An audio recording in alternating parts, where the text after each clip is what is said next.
Hello everyone, it's Mike from Just Lifestyle, and good evening Josh, how are you doing today? Very generous of you to consider this an evening. I realise that it is past midnight and I have a morning lesson at 8:30 in the morning, so this is going to be a slightly shorter stream. Unfortunately, I just had too much to do, so the training gets affected a bit. But that's fine, as long as we try and stick to some kind of schedule and do some work. I mean, it's really better than nothing. So we can't be too harsh on ourselves. And one more thing I want to quickly mention is tomorrow should be the publication of the very first video on the ECF that I am hosting. So that's kind of hype. I'm not expecting anything crazy from it, but if you are interested in that, 7 p.m. tomorrow should be. Wait, tomorrow is a Thursday, not a Friday. Have I? Wait, one sec. God, I am so out of it.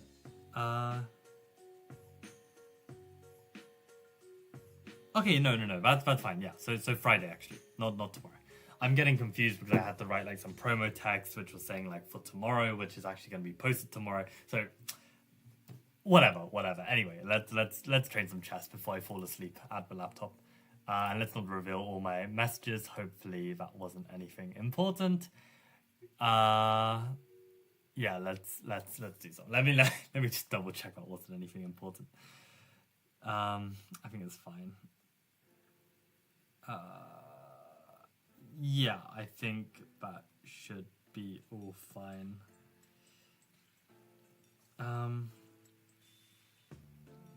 Okay, cool. Should be fine. Jesus Christ, today's gonna be a chaotic stream. I managed to get the description updated, but I couldn't work out for the life of me how to fix the thumbnail situation, nor do I have the time to fix it. So it is what it is, guys. Can't do better than this. So yeah, let's have a think. Weekly pub quiz, damn, that is commitment. Pub quizzes, I think, I have a lot of fun with them, but I think weekly would be way too much.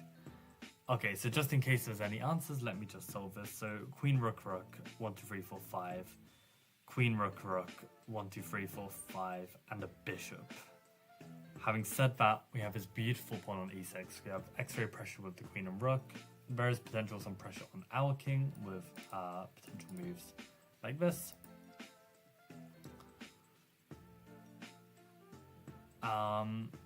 So queen h8 is of course the move that feels best. I don't know if of course is correct. Actually, this is probably just winning, right? Anyway, I'm tunnel visioning random stuff, but because this looks so winning, let's just double check it. If they take with rook or bishop, I have checkmate. If they push here, I give check, I promote with check, and I mate. So in this position, if they come here, then I can take with check. This has to be mating. Or is it?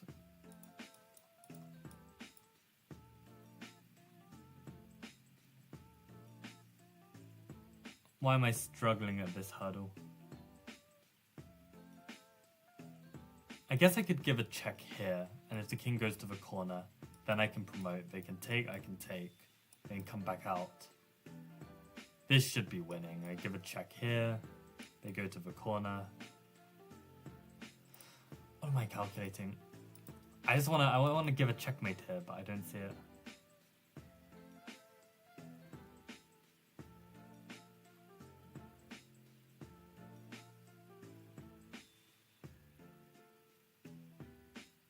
So I don't want to, like, let's say pick up these rooks and then get hit with a move like this. So I'm pretty sure this is correct. I just can't think straight. What is the answer here? Takes king h8, and there must be a win. Just blind.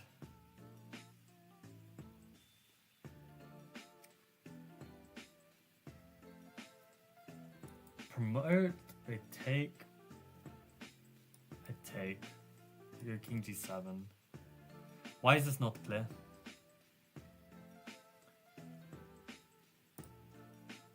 Unless it's not this because of this, but I just don't believe it. I mean, this just has to be winning.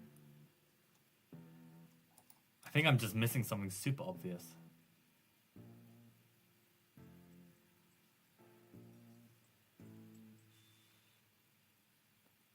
Maybe it is this queen f6 back, king g8.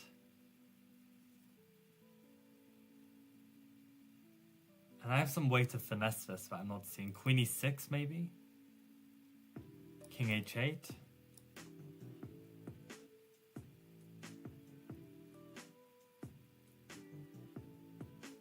It's just the same. I don't get it. I don't get it. I mean, it could just be something different and I'm just tunnel visioning. Could well be. So okay, let's consider some candidates because I can't calculate. E7, which is stupid, but okay, let's have a think. If I give check, is this just winning? They can't take because I've got mate. I give a check, they come here.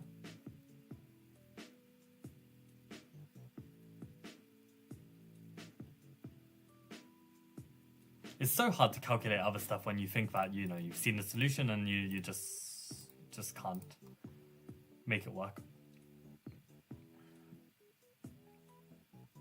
What other checks do I have?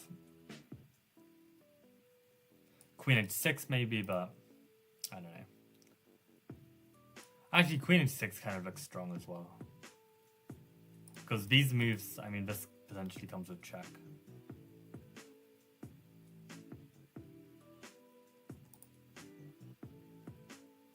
And if the king comes here, then this comes with check.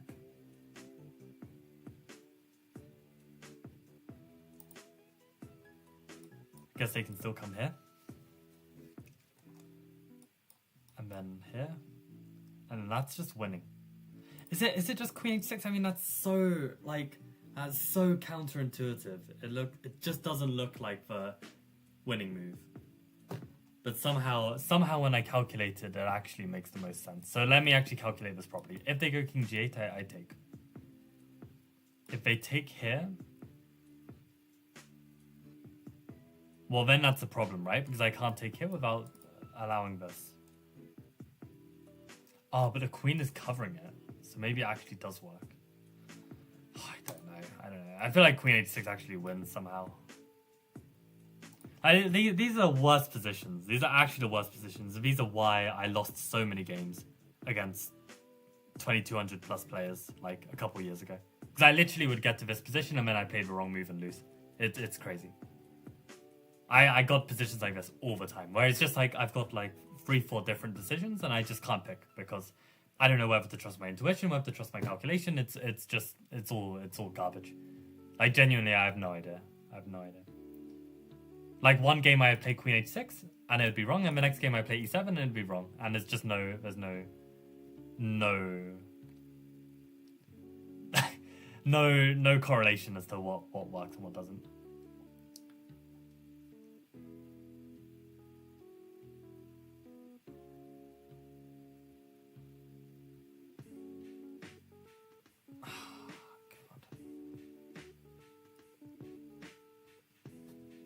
Try calculate this. If pawn takes with check, can they just run? I just don't believe it. I mean, this promotes, rook takes.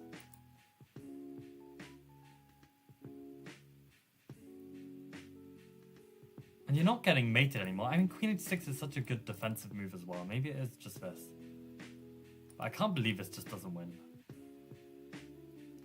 I swear to God, if these are all alternatives, I actually will strangle Axel Smith. These better not be all alternatives. Nah, we're gonna play this. Yeah, of course it's fucking e7. Trash. Absolute trash. Just... I mean, this is why I don't play this style of chess, right? Like genuinely, I would be capped at like 2,000 FIDE forever. Like, it's just impossible. Actually impossible. Trust the process is used ironically. How did you guess? E7 from Jan, E7 from Frizz. Yeah, I'll leave you guys to do the tactics.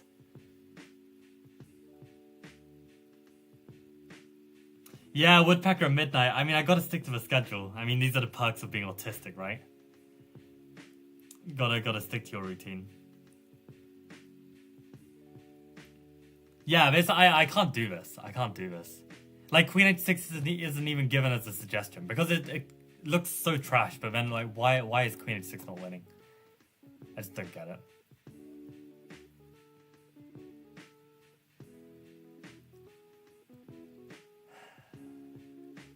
Like, this is what I mean. I could play E7 and it'd be wrong. Like, genuinely. Queen H6. And King E8 is just equal. Like, I mean, I tried to calculate this. Oh, King D7 only moved. Like, it's just like... It's just so difficult. It's so difficult.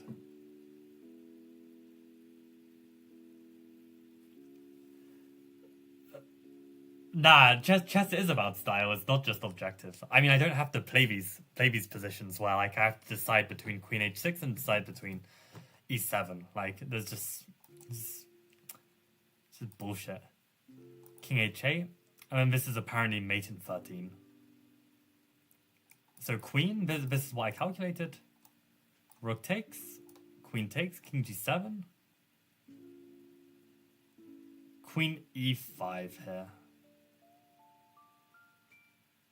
Did I just not consider this move? Or maybe I didn't. I just thought the king goes back and I don't have time to take this because of this, right? I think I looked at this. So you have to play Queen G5, King H8, Queen D8. This is the stupidest line I've ever seen. And then this comes with check. Fine. Yeah, I don't know. I mean, it's one of those positions where, like, if this position... Yeah, I guess you could play a move like Rook F4 or something, and you're actually covering the square. So maybe this is where I could stop and be like, okay, I cover this. It's just... I don't know. It's just... Like King D7... I guess like if I consider this, then you realize you don't have any moves. But I saw like Rook D5. Like why is this not winning? Oh, there's a fucking queen. See, it's just trash. It's just trash. Like I don't see shit. I don't see shit. Like this just looks like a free pawn to me. Like this queen has one purpose to go on A1. I don't see that it defends. Like it's like I genuinely can't do this chess. Like. But hey, I mean, if anything, it's at least motivation to people out there that you can be trash and, you know, reach chess master someday. Like I feel like I unironically will become a chess master, and it's not by playing these positions. I can tell you that much. Like Queen E5 is just like it just doesn't feel right. I don't know what to say. Don't know what to say. Don't do this because then you lose. You have to... I don't even remember. Queen G5, Queen D8 is just mate and 7 moves. Piss off, Axel Smith. Piss off. You muppet. Yeah, you're not playing for mate and 7 moves. You're playing to take the rook and then take the bishop. Like, what are you... Trash book. Actual trash book. Yeah, mate and 13, obviously. Yeah. You're up material with an attack, but if you think like that, Josh, I mean, like if in this position, you know, you take here, and then you take this rook, then you lose the game because of bishop e3. So you can't just stop at like up material and have an attack. You need to actually take everything with check, which requires the very worldly Queen G5. Queen D8. I mean, maybe it was that other position where you had like Rook F4. Maybe it was this position. Yeah, maybe if you're talking about this position, you don't have to calculate further because you're up material. But to me, it's not so clear. I mean, like if you don't get the right move, maybe Black plays Rook E7 followed by Bishop E3. I mean, like there's tables to be turned here. I mean, of course, if I see queen e5, queen g5, queen d8, then fine. But it's just like there's so many potential moves in the starting position. It's just difficult.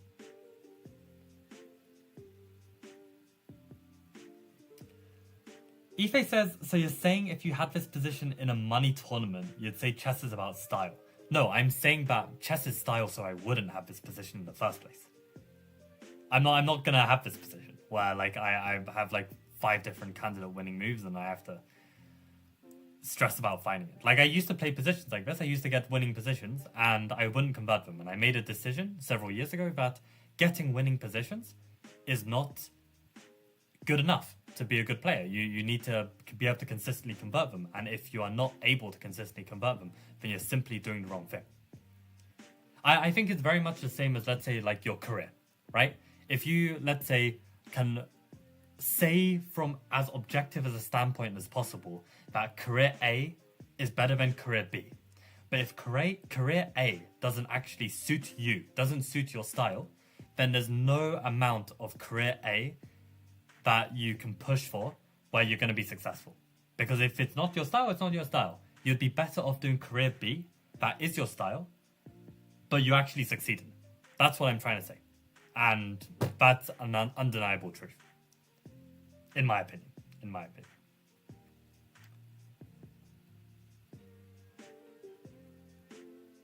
You also play queen d8.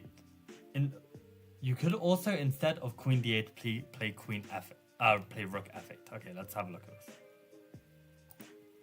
Oh, this position, right?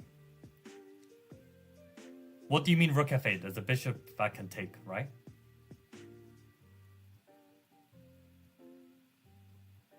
You're talking about this position, right? Right, Faz? Instead of queen d8, you can also play rook f8 after king h8, but I don't think that's the case.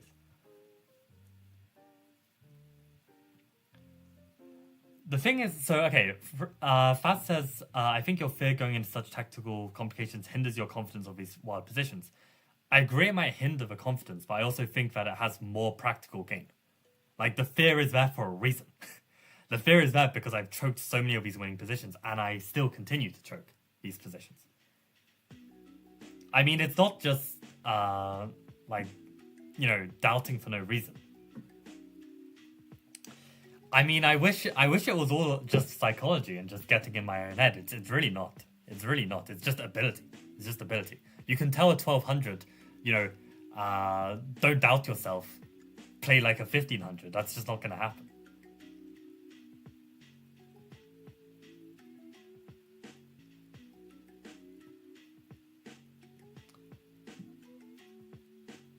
Yeah, I don't know. That's where the intuition comes in. But to me, Josh, I mean, like, queen h6 in the starting position.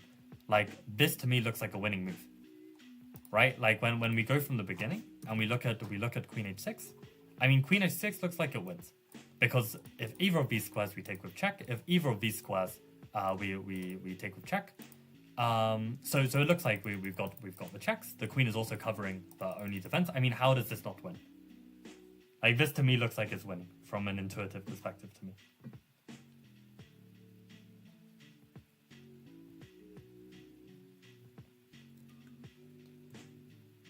King was on h8 when I wanted rook f8, yes, but wasn't there a bishop covering this? We're talking about this position, where king h8, rook f8, and the bishop can just take it. So I don't know what you mean, Faz.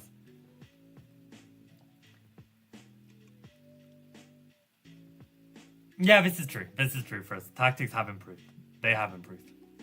I mean, it's still not enough to put away some games, but it's better.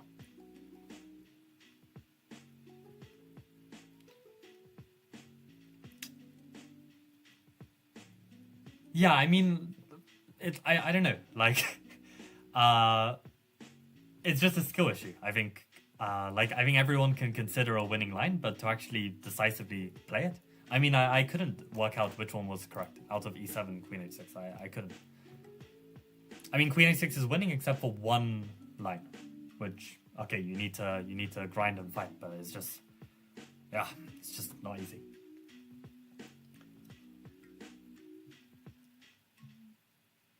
Win lots of material or forced mate, right? So I guess queen h6 actually doesn't fulfill that criteria. That's maybe one way to look at it. Yeah, sorry if I sound like I'm pissed at you, Josh. I'm not. I'm just pissed at myself, and then it sounds like I'm pissed at you. So yeah, I'm not trying to beef either. I'm just annoyed with my tactical ability. That's all. Okay, let's keep going then. So we've got queen, rook, rook, bishop, bishop, knight, knight, and 6 pawns against queen, rook, rook, bishop, bishop, knight, knight, and 6 pawns. So in this position, what can we understand? We have tension on the bishops, we have tension on this bishop, we have pressure on the pawn.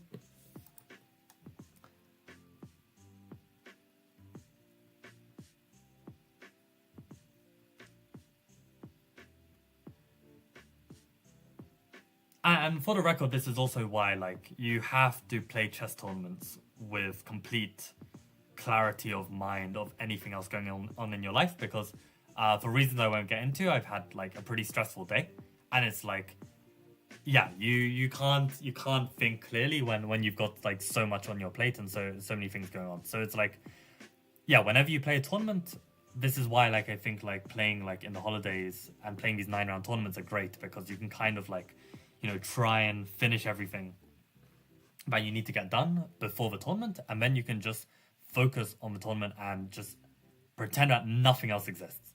And when you can do that, then you can play some decent chess. So I think, yeah, this is really essential. Which is why for many years, like I kind of just failed to increase my rating, my ECF rating in league matches, right? Like my score in league matches would be really bad, even though objectively the players are weaker for their relative rating compared to FIDE tournaments. But the difference is my focus. Like, I just couldn't get in the zone for league matches because it's like for one single game, and I have to do so much work to just clear my mind and get in the zone. And I think this year has been a bit different because I guess like I've got a little bit more time, I've got a little bit less going on, and I can somehow get in the zone for league matches and actually give it a decent effort. But I mean, actually, yesterday I was due to play an ECF rated game, and it could have gone horribly because I just did not have the time to get in the zone, and it's just gonna be horrendous. So I think this aspect matters a lot. Yeah, I mean, this is one fact about chess. It's really a competition. It's really a sport, and these psychological factors matter as much as your actual chess ability. And I mean, this is not just for me. This is for loads of people. So, yeah, if you want to reach like whatever level, you can't just look at your chess level and think that you can make it. Like, it's a mix of everything. Of course, some people have it easier than others, but yeah, you just have to work hard at these things. Okay, so we've looked at the tension.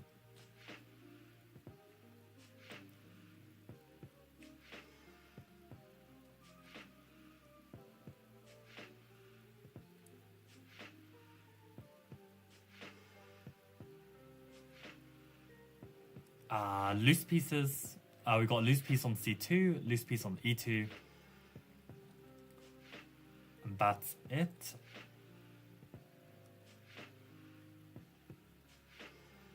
Pawn is also being pressured. Okay, maybe there's some like really distant x-ray here, x-ray here. Okay, so that's about everything. So, okay, let's start coming up with some candidate moves. Do we have any checks? No. Do we have any captures? Yes, we've got bishop takes g5, bishop takes c5, and bishop rook takes a8.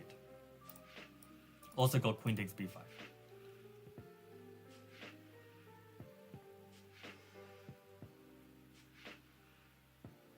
Do we have any threats?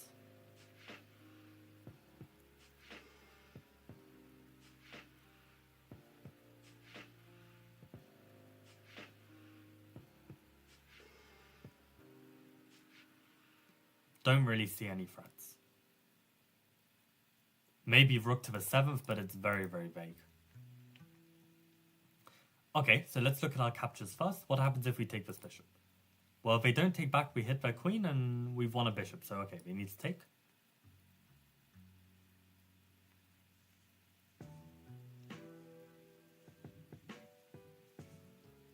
Don't see the point at all. Doesn't look like black's position is any weaker. So, okay, what about, let's say, taking this? They take back. Also looks completely fine. Okay, what about this capture? Rook takes. Let's say they take back. Aha, we can take, and then queen takes and then take the bishop. So this looks good. Do they have any in-between moves? So we take the bishop. Yeah, somehow in the starting position, I can't pick up on the fact that this is only defended by the queen. Like, maybe this needs to come into my just routine of not just looking at loose pieces, but pieces protected only by the queen, because then these are particularly weak. So, I mean, this has to be the move. And kind of criminal that this is in the same section as all the other exercises, but we don't doubt that stuff anymore. So I think we just win 2 pieces for the rook. But I think this is already decisive. We have good pressure on b5 at the end as well, so I think this has to be it. Yeah, that's not an intermediate puzzle.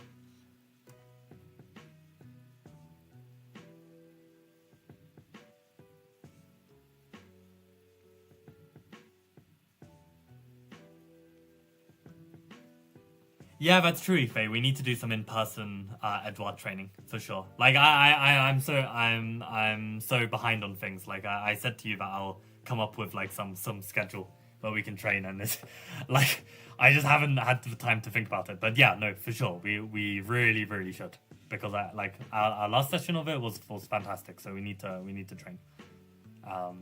But yeah, I'll try think about it at some point.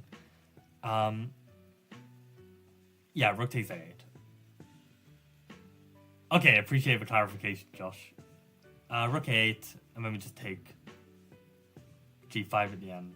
Yeah, and bishop e3, there's just rook b8. Yeah, this puzzle's a letdown. I agree.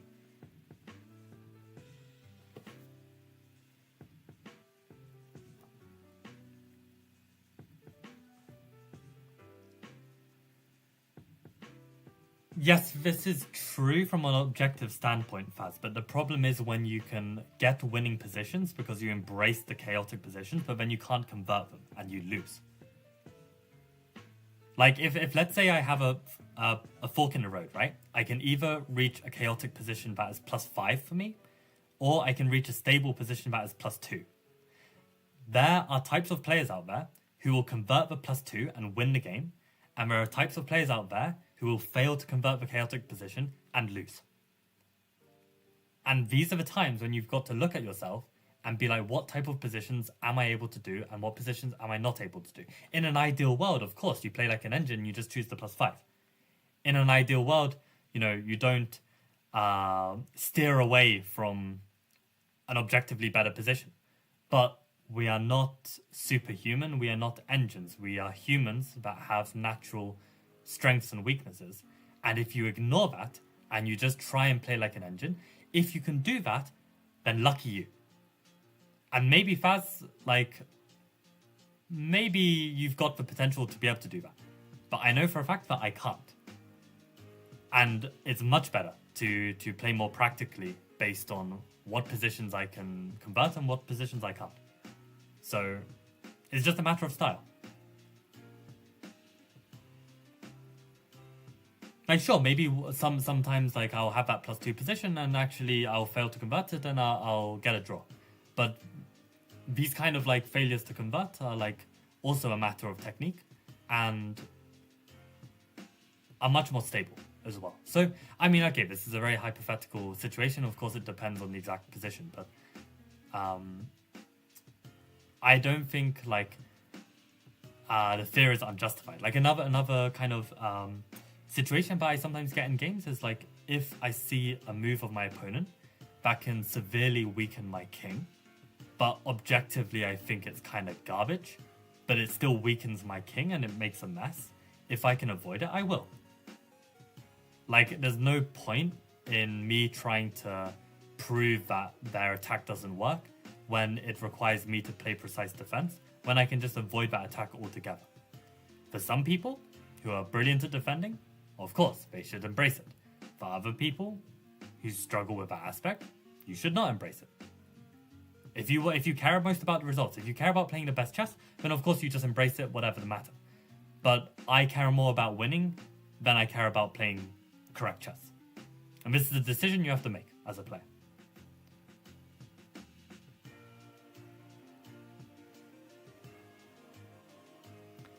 Yeah, Benoni's an interesting one because it's actually a very strategical opening as well. Like, people don't realize how positionally nuanced the opening is. And yeah, for sure, it does get tactical a lot of the time, but when the positions get tactical in the Benoni, for me, it is so overwhelmingly winning that I assume to win it. But having said that, I don't always win them. You know what? Actually, I'm so tilted on this topic. I want to share one of my games. Let me share with you this, because I think if I don't give an example, then you guys are just never gonna believe me, right? You're just gonna think like, like this guy is just like fearing things for no reason. So let me give you guys a quick lesson of what can go wrong in a game of chess. So this was a game of Benoni. So thanks Ife for bringing up Benoni because this reminded me. Okay, we'll ignore the introduction because that's a whole topic in itself. But the point is, I got this Knight Tour variation where I play like a sideline like this, and I remember from previous analysis that playing for 98, 97 was a better try. And okay, we can debate the nuances of this exact opening for hours on end. So let's just skip. But the point is that my 2200 junior opponent did not understand how to play this position. Played for the wrong plan of this weird rook a3, rook b3, which is completely counterproductive. I get him b5, and his rook is actually extremely misplaced. And this is actually what often happens in a Benoni because players just don't know what to do and then they just start doing weird things. So I played knight c5, knight c6 came, rook b6 was a good move, and my opponent blunders.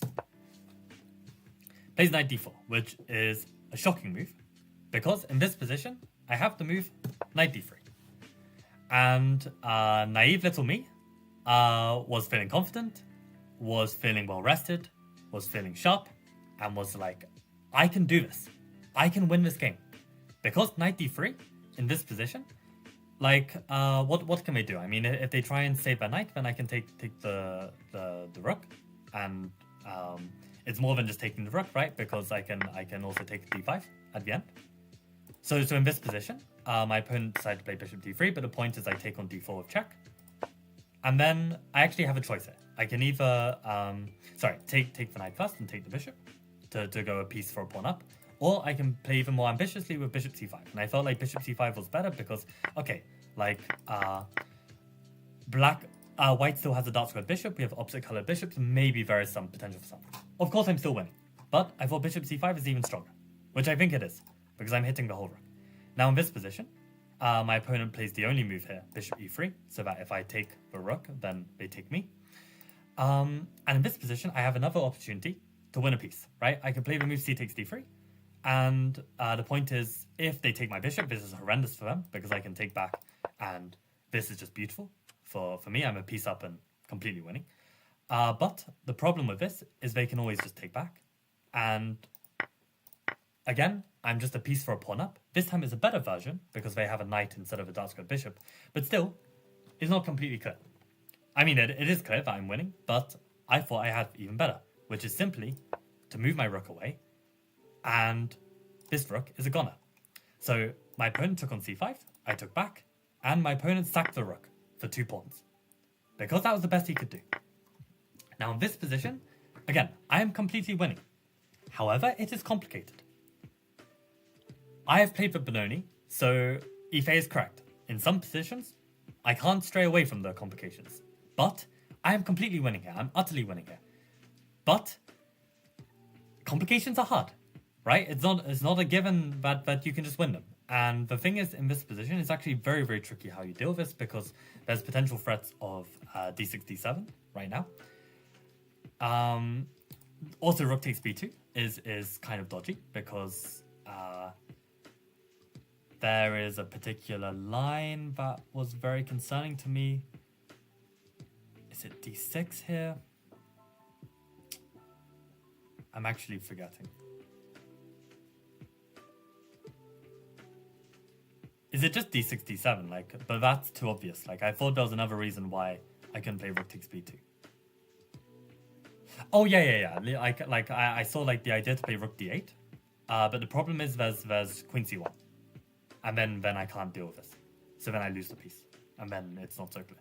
So I couldn't take on b2. So I tried to, think prophylactically. My opponent's plan is this d6. So I played rook d8 here to try and deal with this. And for the record as well, like this is the thing, like this is me trying to play ambitiously. This is me trying to say, okay, I am good enough now to play complications. But, there is all the argument in the world that I should just not play ambitiously here. And for instance, just take on d3. Just because this is like a more clean position where I'm not as winning. But I'm trying to play ambitiously. I'm trying to take the material. I'm trying to say, okay, this is completely winning. But okay, it's hard. And my opponent plays queen e2, which is a good move to, support everything. I play rook b4 with the idea to try and complete my development, and I then have this idea to bring the queen to b6. And I thought this was actually an interesting idea because the plan is to actually try and give back my material and activate my queen because, the queen is quite tragic just staying in a passive position. So this was still fine. And this was kind of like my big moment. And this is also because I was being too ambitious. You guys think that I'm being too cautious, but no, it's the opposite. In this position, I thought, okay, I'm sharp. I'm good at chess. I can play ambitiously. And I calculated the move king g7 here. And I thought this was really, really smart. But at the end of the day, it's just too fancy. Like, I should just accept. So I also calculated that rook takes b3. There's bishop takes b3, queen b3, knight c5. And I calculated this whole line. And I was too ambitious because I said this was not good enough. When in reality, I should go for it. Because this is a stable enough position. Yeah, I might not be able to, convert this. It's tough to say if white plays perfectly, but definitely it's in my favor. I'm up a whole piece at the end of the day, and these pawns are kind of controlled. But despite knowing that, I was like, well, Michael, I could either play that position that's less ambitious, or I can play ambitious with king g7.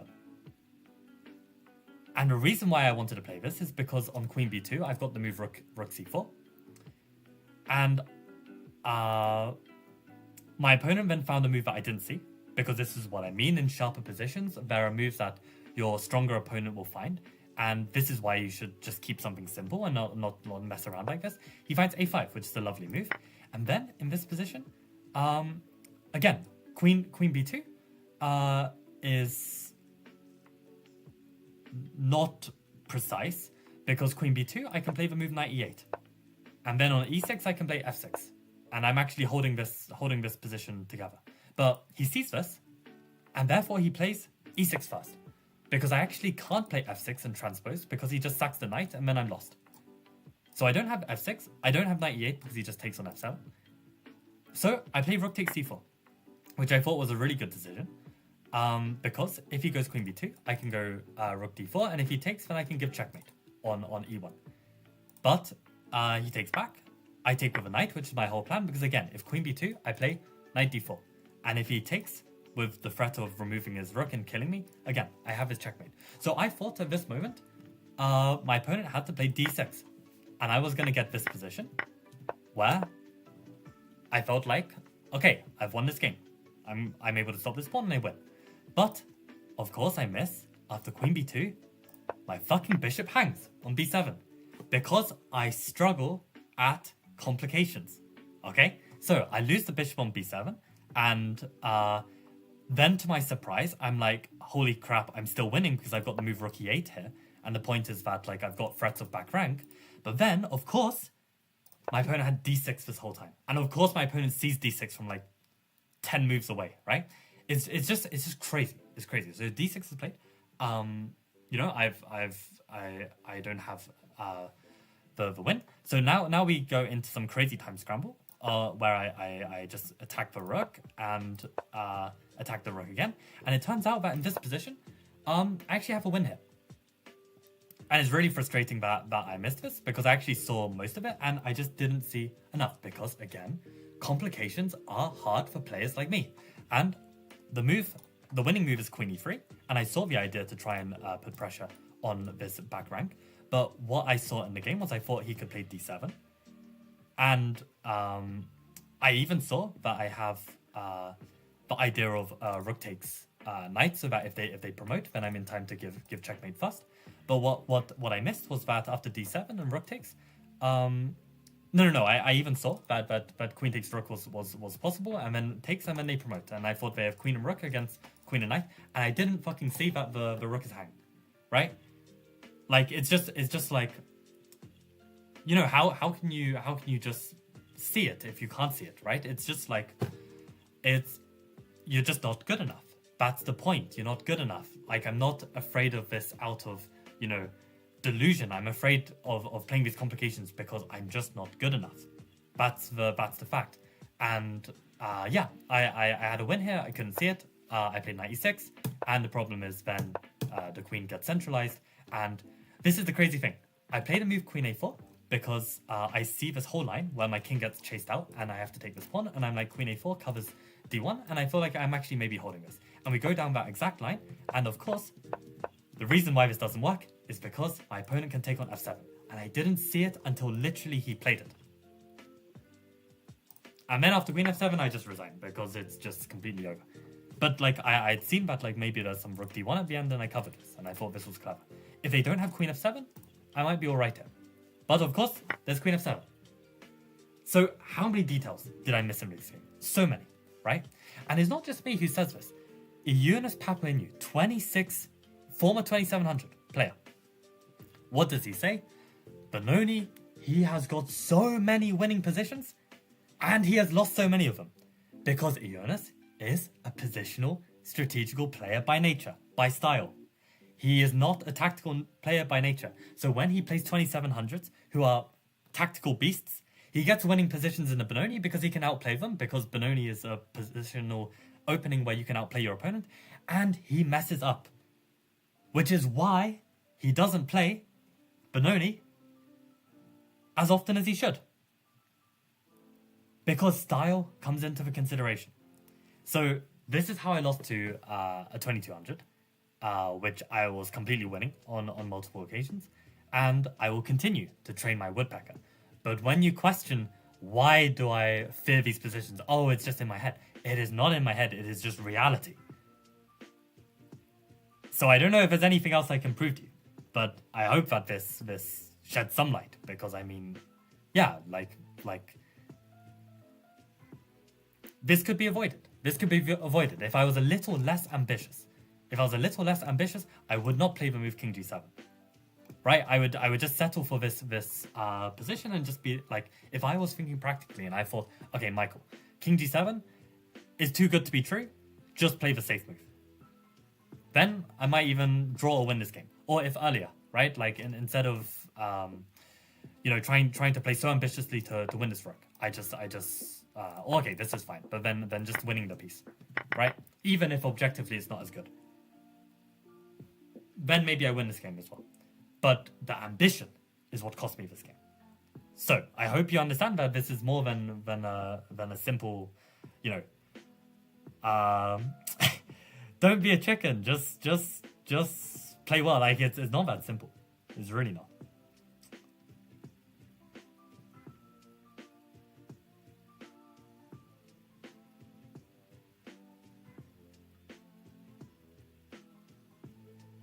Yeah, I mean, at some point, like Josh, just to say your comment out loud, I think my problem is that regardless of how simple the tactics are, I will miss them and fail.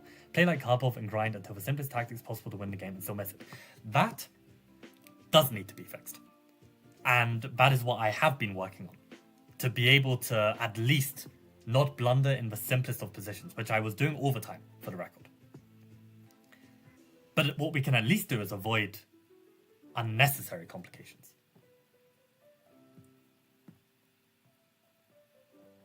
Okay, appreciate this sentence so much from Faz. I understand that your fear is not unjustified. Appreciate it. I understand that, like, maybe it can go too far sometimes. But there's definitely, it's not just a complete, like, delusion or something. Profanity check from average hater. Appreciate it. That is true. We don't know who is viewing these streams at 1 in the morning. And appreciate the donation, as always. Hopefully that was interesting to see.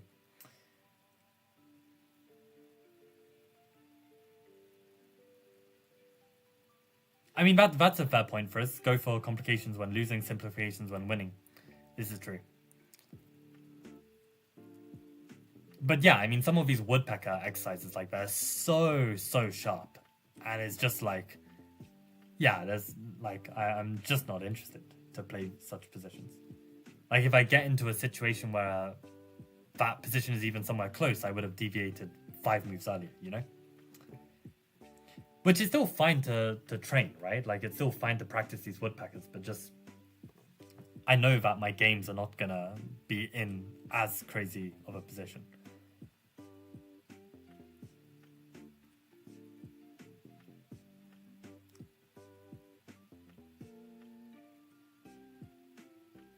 Is there a way to curate your entire opening repertoire to get, say, 80% stable positions like Ulf Anderson? I think there absolutely is. Yeah, 80% doable. 100% impossible. But 80%, yeah, for sure. You can get stable positions. You can play these, like, Carlsbad structures.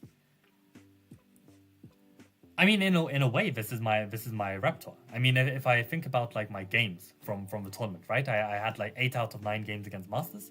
I feel like this was by far the most crazy game. And yeah, I would say the rest of the games were nowhere near as this complicated. And of course, the rest of the games went a lot better, right?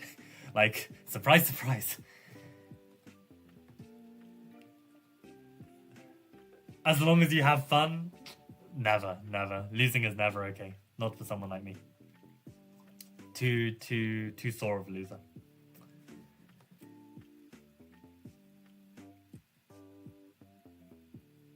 Yeah, I mean, okay, I take your point for Faz. I guess you're referring to this King G7 move that just, like, is too good to be true, and yeah, in some ways, yeah, it's just poor strategy as much as it's poor calculation. But still, it comes from a place of ambition to play a move like King G7. If I was more practical, then I wouldn't play King G7. Yeah, Keith Arkle, actually, yeah, fantastic shout out, Josh. Yeah, if you want like grindy positions, just look at Keith Arkle's repertoire, and I would even look at his, like, old lines, like, from, like, 20 years ago, because, like, obviously he has to change his repertoire because people will prepare him, and he also played, like, more dubious stuff back when engines were less strong. But from a stylistic point of view, yeah, for sure, it will still be very legit.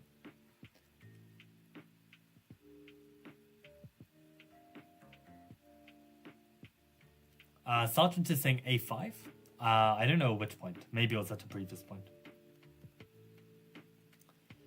Yeah, no, it's a fair point, Ife. Ditch the Benoni if complications is always required to convert. I mean, I am looking at other lines. Other line, I should say. Like, only one different line in particular. Which I won't disclose on this stream because I might bring it out at my next tournament. But I don't know, for some reason, like, Benoni's just got a soft spot for me. It's like, as awful as the complications are, it's still somewhat making sense because the way that the positions can get complicated are somewhat thematic. And it feels like I have some kind of grounding to try and achieve it. I mean, like I feel like I got close in this game in some ways. So I'm somehow like prepared to try in the Benoni, but when it comes to just, you know, if I had an equally complicated position in an opening that I have no experience in, I lose 100% of these games, like no matter of the evaluation. So I think Benoni is kind of like a,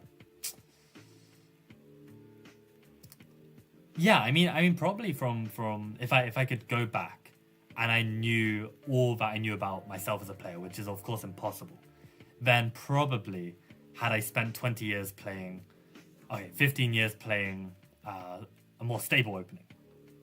Like if I spent 15 years playing the Trevor Benko Slav compared to 15 years playing the Benoni, probably it would suit my my default play better. But I don't know. 15 years is a long time, and yeah, I don't know. Not don't feel like giving up. It's a weird.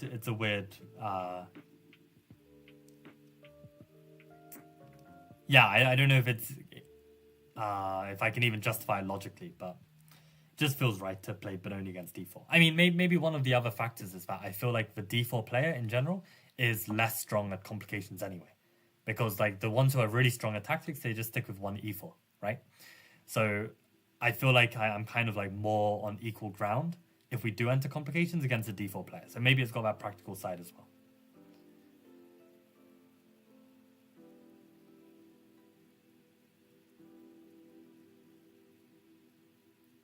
I see, Faye. Yeah. Yeah, if you have like a favorite opening, I mean it's tough to let go of just because it doesn't align with your style. Grunfeld would suit my style, possibly, because actually a lot of the positions are kind of simple. You know, that sounds like a crazy thing to say for Grunfeld, but in terms of like, you know, how a lot of like the pawn structure is clarified and the kind of breaks are very thematic. It's possible. I did look at the Grunfeld at one point, but it's just like, yeah, I'm too far gone. I mean, actually, like when I did my FIDE trainer seminar, I did it with Ivan Sokolov and why am I blanking on his name? Jankovic, 2600 from Serbia, from Croatia. Sorry, 2600 from Croatia. And what Jankovic said was that there are some openings that if you expect to become a master one day, then some openings you need to play from the very beginning. And he said that Grunfeld is one of those, where you need to start as a beginner, playing Grunfeld your whole life, and then you have a hope of like mastering it. I think he had a whole list of like openings that fall under that category, which was quite interesting. But Grunfeld was one of those. And I kind of felt it. Like when I tried to study it, it was just like so much to pick up on and understand.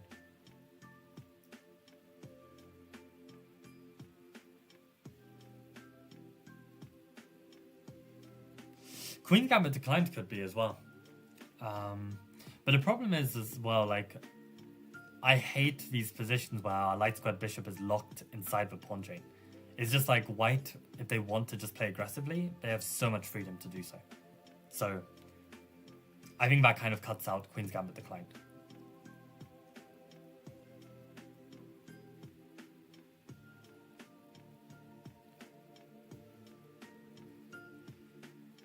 Yeah, I don't think the dubious aspect of Benoni is really costing me games.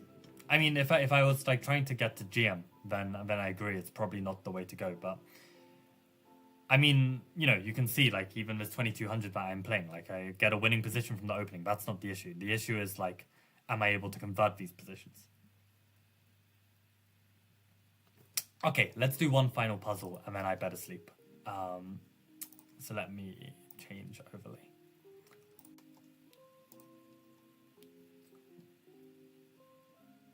Why is this paused? Maybe I can refresh this page, see if it works. I think we accidentally skipped a puzzle. Are we keen enough to go back? Let's go back. Let's go back. I don't even know why I'm keen to... 695, right?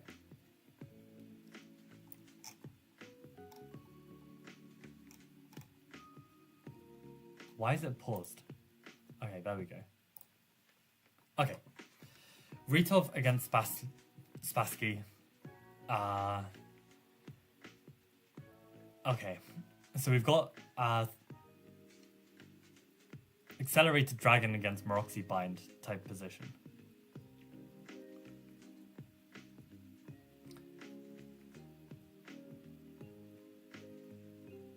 What to do?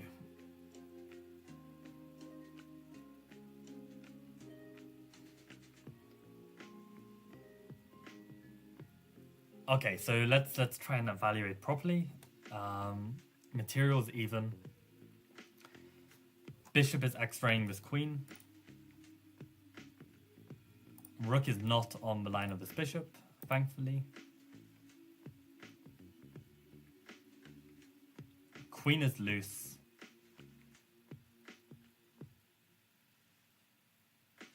Pawn is only defended by the queen. Not that that's particularly relevant. Rooks are on light squares. We've got light squared bishop. And we've also got dark squared bishop, so probably irrelevant too. Okay, let's just go through our candidate moves. I think that's everything to note. Do we have any checks? We do not have any checks. Do we have any captures? Yes, we've got one capture. Do we have any threats? Yes. Anywhere we move this knight is potentially a threat on the queen. E5 is a threat on the queen.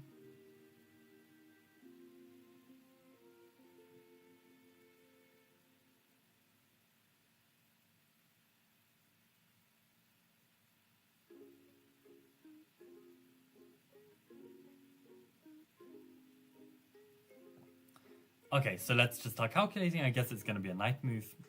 Let's look at the most forcing one, just taking this. Okay, they have to take with the queen. Do we have a follow-up? Oh, we do. We just have bishop f5. Is that worth it? Let's say they move the queen somewhere reasonable. We take, they take. Or is the point that we can throw in like some bishop takes c3 first? So if knight e4, queen takes. Maybe that's it. Maybe then we take here, and we've won a pawn if they don't take back. If they do take back, then we go bishop f5. That looks fairly simple. Okay, let's try it. I mean, we could try change the move order. Does it make a difference?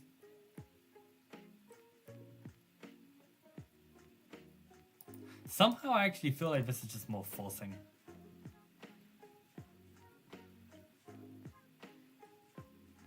I think this is the better move. If black goes bishop f5 immediately, yeah, you give your opponent more options. So white can recapture the queen on c3. Yes, I saw this, actually. So they have like a slightly better structure. I did consider this. But I also felt that it was good for black. But now I'm seeing that it's not just about preserving the structure, it's actually about threatening queen g7. Which is a very big problem. So, okay, I'm glad that I played the move that was more forcing, because then you don't have to consider all these extra details. Yeah, this is the point. And bishop g5, bishop e5, healthy pawn up. Nice.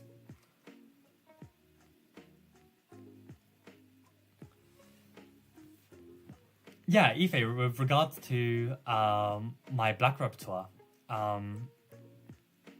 yeah, like I try and play reverse c3 Venom against Reti in English, and I think it works pretty well. Like, there's some lines you have to be a little bit more precise, but in general it works very well. But yeah, against e4, I guess a c3 Venom reverse would be just Caro-Kann, but yeah, there are just some attacking lines which I just dislike. And it always feels like, you know, we're one move away from, like, just being completely good. Which is why C3 Venom works for me. And Caro-Kann doesn't, because I have that extra move.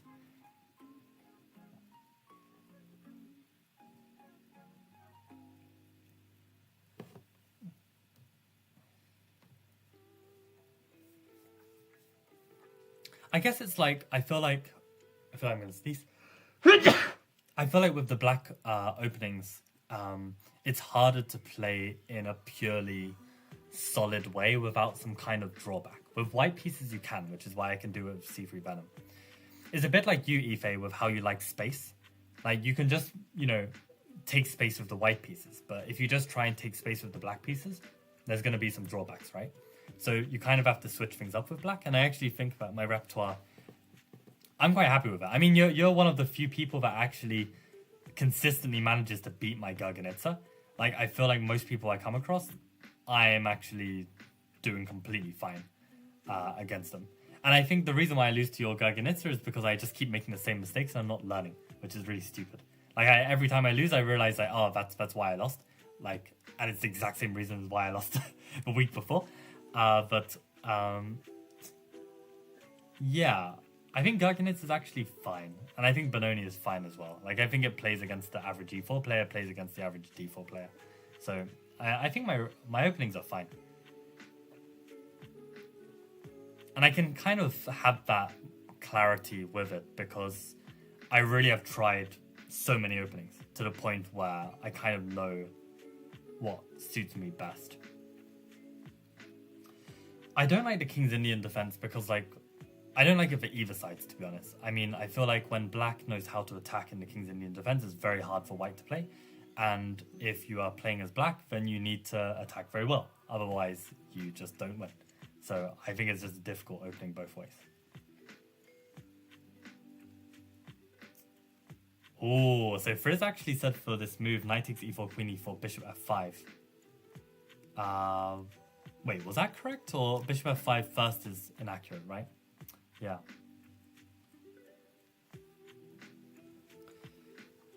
Yeah, actually for Philidor, oh no, I'm thinking of Petrov actually. That was a crazy game in the Petrov today, with a queen sack. Who was it that was playing in the FIDE World Cup?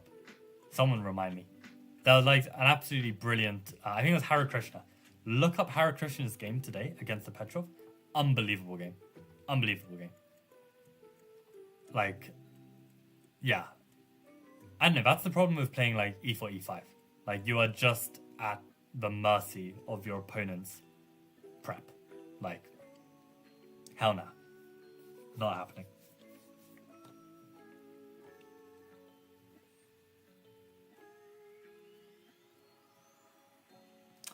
Well, ladies and gentlemen, I think I did say that I will just do one more puzzle and then call it a day. I realize that we've been on some tangents, but I think it's been quite useful for you guys to see, but also just for me to, like, just clarify my stance about these things, because yeah, it's good to have like a solid head on your shoulders about where your chest is at and whatnot. But one thing I will say is that I am feeling quite optimistic, believe it or not, about my upcoming tournament, the round robin London Chess Classic. Like, I'm not under any delusions. I understand that of my 5 opponents in my group, I am the lowest rated player in terms of national rating. But FIDE rating, I'm actually like one of the highest, which is funny. But in a way, I actually feel like I'm on par with these guys. Like I feel like, they're gonna have a bit more pressure because it's FIDE rated. I feel like I'm warmed up from this this France tournament. Basically, there's no reason to believe that I'm not on par with these guys. No matter how prodigious they are, no matter how much experience they have, no matter if they're 2250 ECF, I don't see them as being stronger players than me if I'm playing with absolute top form. So I think that is a good place to be. Like, you don't want to be entering a tournament where you think you're going to get crushed every game. It's just not a good mindset. So yeah, it's going to be a challenge. It's going to be interesting. But yeah, we'll keep up the training, and hopefully things get a little bit less chaotic and stressful and hectic by our next stream, and we can do more training. Thanks for putting in the link in chat, Jan. I actually didn't know mods can actually put links. That's pretty great. So yeah, check out the game if you want to see an unbelievable game from Hare Krishna with the white pieces against Petrov, which is why I do not vouch for e5, to be honest. Yeah, thanks for the best of luck. Oh, it's funny, you know Tanmay? I don't really know Tanmay, but I do know Manmay. I know his brother.